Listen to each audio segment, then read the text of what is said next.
और ये तस्वीरें सीधे आप देख रहे हैं गीता की। गीता एयरपोर्ट से बाहर निकलते हुए अपने परिवार से अब से कुछ ही क्षणों में इनकी मुलाकात होगी। तकरीबन 1 घंटा पहले गीता का विमान लैंड किया 12-13 साल से पाकिस्तान में, और अब हिंदुस्तान में गीता की वापसी हुई है। और ये गीता की पहली तस्वीर एयरपोर्ट से बाहर निकलने के बाद यहां पर एकाएक मीडिया का हुजूम, लोगों का हुजूम देखने के लिए, क्योंकि ये दोनों देशों के लिहाज से एक बहुत अच्छी पहल है, खासकर ये देखते हुए कि किस तरीके से दोनों देशों के लोगों के प्रयास के चलते भारत की इस बेटी की वापसी हुई है।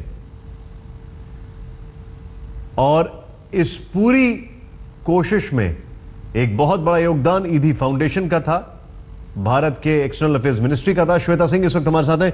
Shweta, over to you. जी निशान, जिस तरीके से तस्वीरों में आपको भी नजर आ रहा होगा, यहाँ पर स्पष्ट है कि बहुत ज्यादा भीड़ तो नहीं, लेकिन करीब हम कह सकते हैं 70-80 लोगों की भीड़ यहाँ पर दिख रही है। दरअसल जो लोग यहाँ पर मौजूद हैं वो तो जाहिर है कि अपनी ये एक मिसाल है दूसरे ममालिक के लिए भी कि अपने शहरियों को प्यार के साथ रखें, मोहब्बत के साथ रखें, और ये मैसेज भी है। जी बिल्कुल, अभी हमने हैंडओवर कर दिया है उनको, और हम उम्मीद करते हैं कि हमारे 459 जो हमारे प्रिजनर्स हैं पाकिस्तान के, उनको भी इसी तरह उसी प्यार के साथ और मोहब्बत के साथ रखा जाएगा। हाई कमिश्नर साहब, हमारे हाई कमिश्नर अब्दुल बासित साहब और उनकी जो मिसेस हैं, वो आज रिसेप्शन कर रहे हैं शाम को, और इंशाल्लाह हम सब वहीं पे होंगे। और हम के लिए आप समझ रहे हैं कि बहुत बेहतरीन बिल्कुल, और हम उम्मीद करते हैं कि पाकिस्तान के जो प्रिजनर्स हैं उनको भी जल्द से जल्द रिहा किया जाएगा, ताकि वो अपने खानदानों के साथ अपनी बाकी जिंदगी बसर कर सकें। Thank you.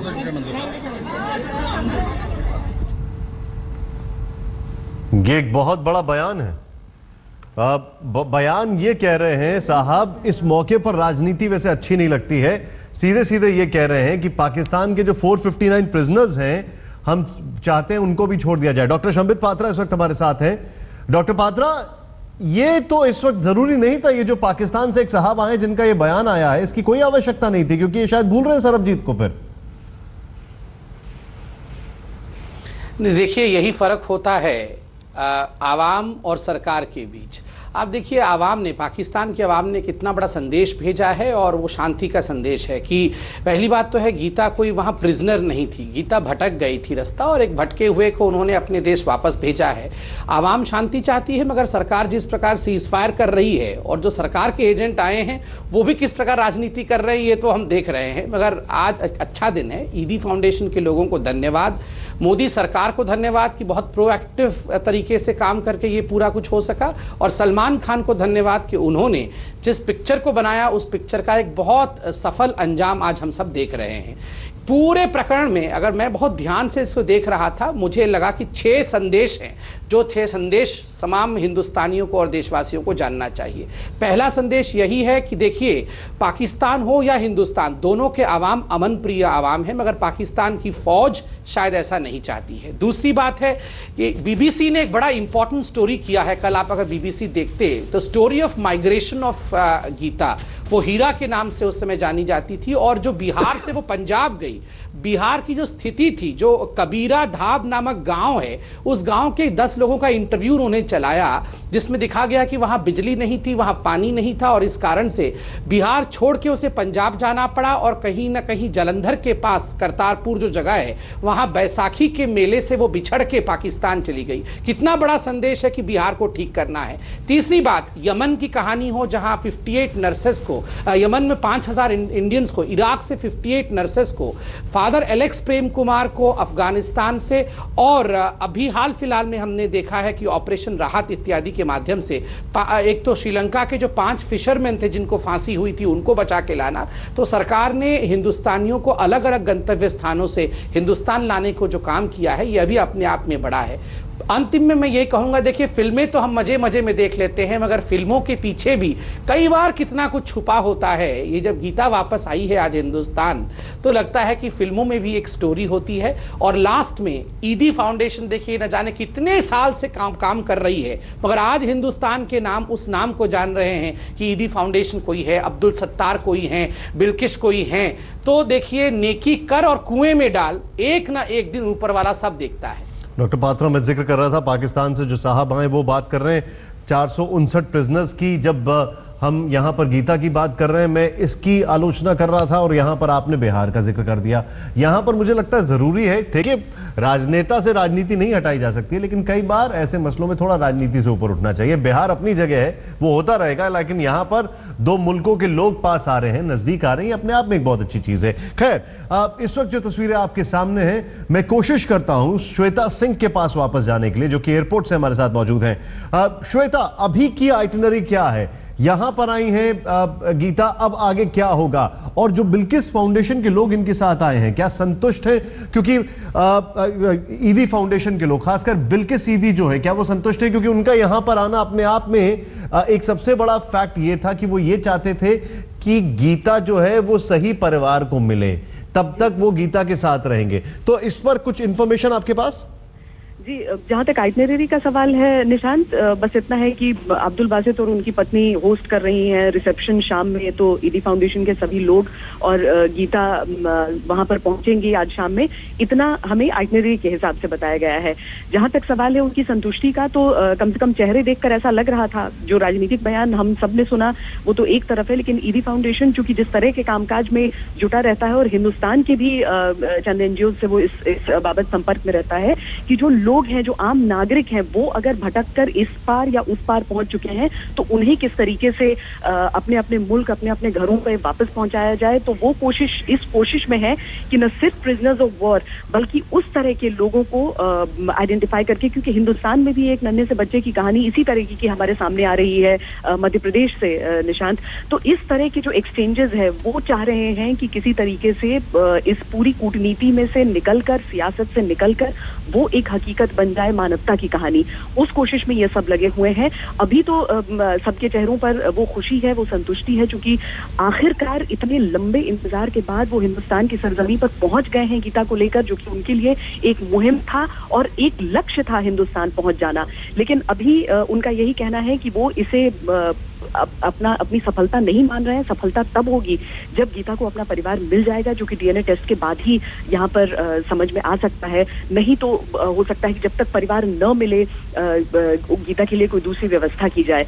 तो अभी निशांत, आज भर की यही कि आज का जो दिन है मुझे लगता है कि कूटनीति में ही निकलने वाला है, और कल की जब सुबह होगी उसके बाद से जाकर अगला कदम और आगे बढ़ेंगे। किस तरीके से आगे क्या क्या देखते हैं उस सब पर नजर रहेगी। आज तो पाकिस्तान हाई कमीशन में ये डिनर होने वाला है। मैं आपसे एक और चीज जानना चाहूंगा यहाँ पर श्वेता, एक एमईए की प्रेस कॉन्फ्रेंस होने वाली है, इस परिवार का डीएनए टेस्टिंग, और ये परिवार को क्या डायरेक्टली गीता को हैंडओवर किया जाएगा या पहले डीएनए टेस्टिंग होगी और 2 घंटे में बताया जा रहा है कंफर्मेशन होगा, उसके बाद ये सब होगा क्या प्रोसीजर क्या है? निशांत, न सिर्फ डीएनए टेस्ट की बात है, बल्कि ये भी कोशिश है, क्योंकि इतने साल से गीता अपने परिवार वालों से नहीं मिली है, इसीलिए कोशिश ये है कि पहले जिन लोगों के साथ वो रह रही थी और जिन लोगों के पास उसे सौंपा जाएगा, उन सब के साथ उसे चंद दिनों रखा जाए ताकि वो घुल मिल सके उनके साथ। सिर्फ एक जेनेटिक कोड के तौर पर इसे नहीं देखा जा रहा है कि ठीक है आपका बच्चा है तो आपको हमने सौंप दिया, नहीं, बल्कि एक जिम्मेदारी के तौर पर इसे लिया जा रहा है कि उसे स्वीकार किया जा सके और वो अपने परिवार को उस तरीके से स्वीकार कर सके। और उसके बाद फैसला गीता पर छोड़ा जाने वाला है कि क्या वो वाकई परिवार के साथ रहना चाहती है या फिर उसके लिए कोई दूसरी व्यवस्था यहाँ पर की जाए। इसीलिए अभी ये बहुत एक लिक्विड सिचुएशन है जिसमें कुछ भी ये तय नहीं है कि रिपोर्ट आते ही उसको एक परिवार मिलने वाला है, बल्कि उस पर निर्भर है और आगे कैसे रिश्ते बन पाते हैं उस पर निर्भर है। निशांत, आप हमारे साथ बने रहिए। श्वेता, मैं आपके पास वापस आ रहा हूं। राजीव डोगरा जी हमारे साथ है। राजीव जी, थोड़ी देर पहले हमने आपसे जिक्र किया था, यहां पर एक ट्रायंगल है। ये ट्रायंगल है सियासत, आर्मी और लोगों का, और इस ट्रायंगल में उलझ कर रह गए दोनों मुल्कों के लोग। जो लोग हैं, ह्यूमैनिटी है, वो उसका प्रयास गीता ये सामने दिखाई दे रहा है। खासकर भारत की एमईए डिपार्टमेंट की तत्परता, वो भी। दूसरी तरफ बॉर्डर पे फायरिंग, तीसरी तरफ पाक हाई कमीशन के यहां पर साहब बोल रहे हैं, एक जनाब बोल रहे हैं कि जो पाकिस्तान के प्रिजनर्स हैं 459 उनको छोड़ा जाए। क्या प्रूफ करना चाहते हैं ये लोग? कभी कभी सीधे रास्ते चलते क्यों नहीं है? देखिए, पहले तो जो आपने और श्वेता ने इशारा किया था कि मानवता सबसे ज़रूरी होनी चाहिए किसी भी दो देशों के रिश्तों में।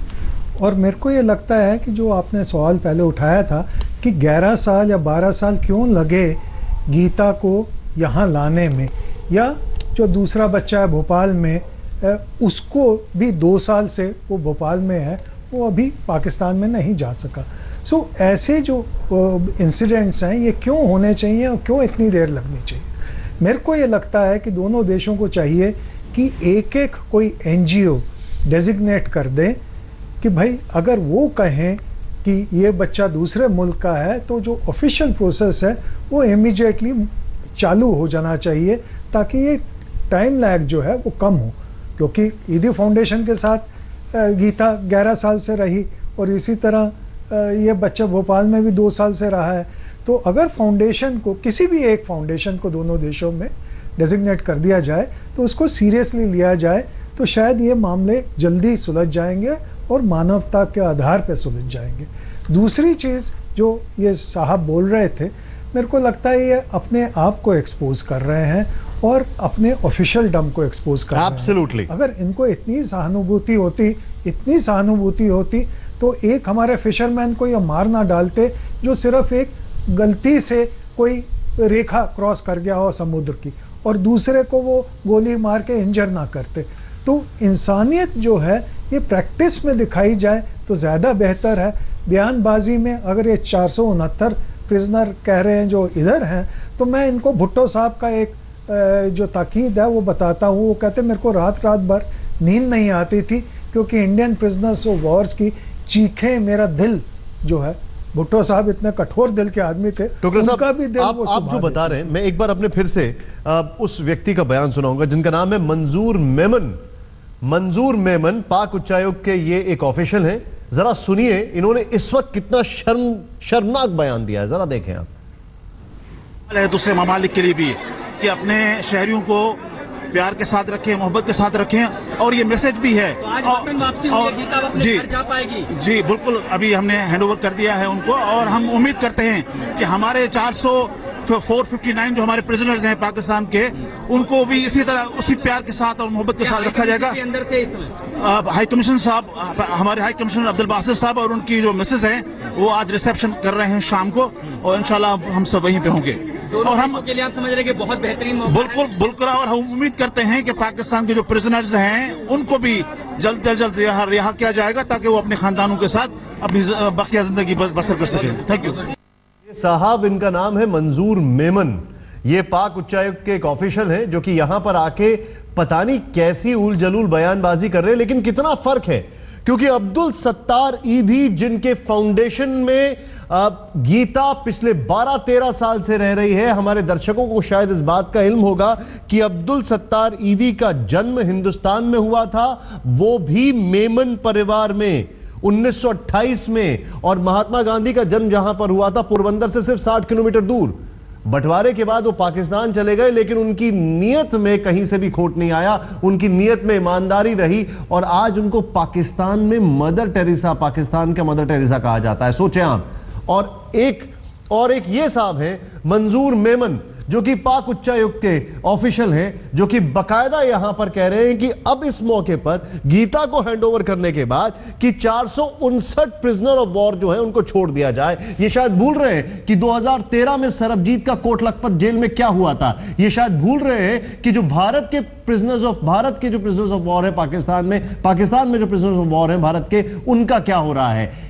खैर, ये सारी बातें अभी इस वक्त करने लायक नहीं है। हमें तो शर्म आ रही है कि इस दिशा में एक कॉन्वर्सेशन लेके जा रहे हैं। लेकिन श्वेता सिंह हमारे साथ है। श्वेता,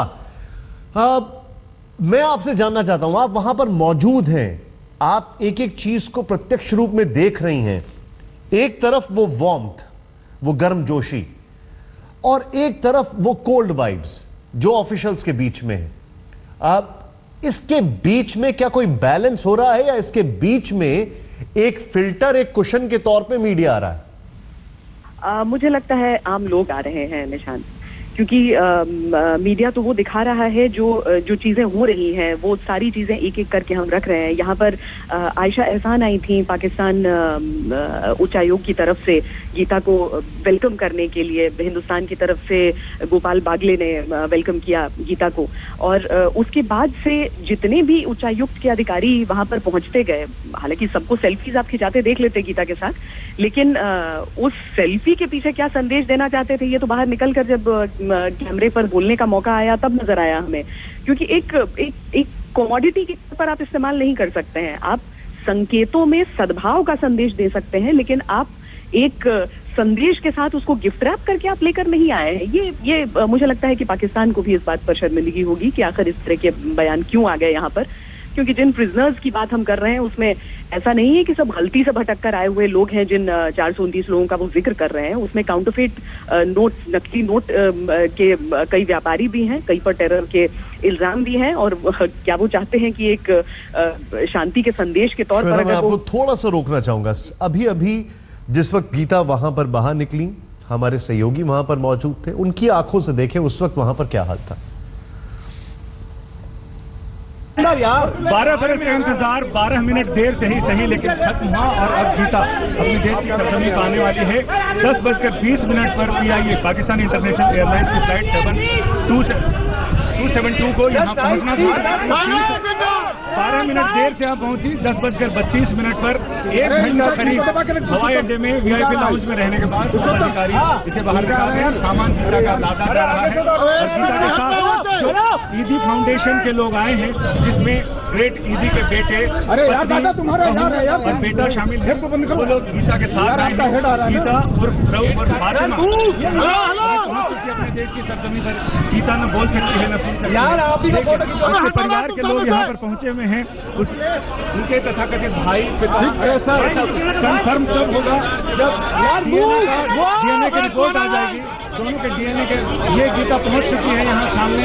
हाथों में गुलदस्ता, दिल में भावनाओं के साथ है, जिन्हें उन्हें जाहिर करने का जरिया उनकी जबान नहीं बल्कि उनकी आंखें हैं और उनकी भावनाएं हैं। आंखों में चमक, चेहरे पर दमक दिखाई साफ पड़ रही है। अपने देश आने के, अपने परिवार के बीच अपने हाथ हिलाकर अभिवादन किया है यहाँ मौजूद लोगों का। साथ में पाकिस्तान दूतावास के अधिकारी हैं, और इसके साथ ही भारतीय विदेश मंत्रालय के अधिकारी यहाँ पर शामिल हैं। गीता को यहाँ पर हो सकता है कि उसे यहाँ मीडिया के सामने लाया जाए, लेकिन फिलहाल उसकी तस्वीरें खिंचवाकर अब गीता को गाड़ी में यहाँ से या तो पाकिस्तान दूतावास या फिर उन्हें विदेश मंत्रालय के हेडक्वार्टर ले जाया जाएगा, जवाहर भवन, और वहाँ फिर विदेश मंत्री उनसे मुलाकात करेंगी। और विदेश मंत्री की सुषमा स्वराज से मुलाकात के बाद फिर 3 बजे मीडिया को संबोधित किया जाएगा। गीता के ठीक पीछे ईदी अमीन फाउंडेशन ग्रेट ईदी की पत्नी बिल्किस बानो यहाँ पर मौजूद हैं, और अब अधिकारी इन्हें लेकर जा रहे हैं विदेश मंत्रालय के हेडक्वार्टर जवाहरलाल भवन तक।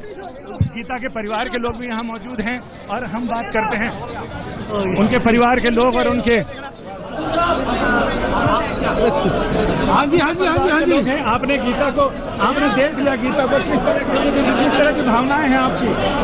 आप दोनों भाई हैं, आप लोग पीछे रह गए हैं पूरे हंगामे में। आप लोग अंदर क्या चलता है, भाई के अंदर क्या चलता है? देखिए पीछे का दौर चल रहा है। आप लोगों ने पहचान लिया है वही आपकी बहन ही है? बिल्कुल लग रहा है। कैमरा में को इस गाड़ियों में बिठाया गया है, और अब गाड़ियों का काफिला धीरे धीरे रवाना हो रहा है, आगे चलता जा रहा है, और जहाँ पर इन्हें विदेश मंत्रालय के हेडक्वार्टर में ले जाया जाएगा। गीता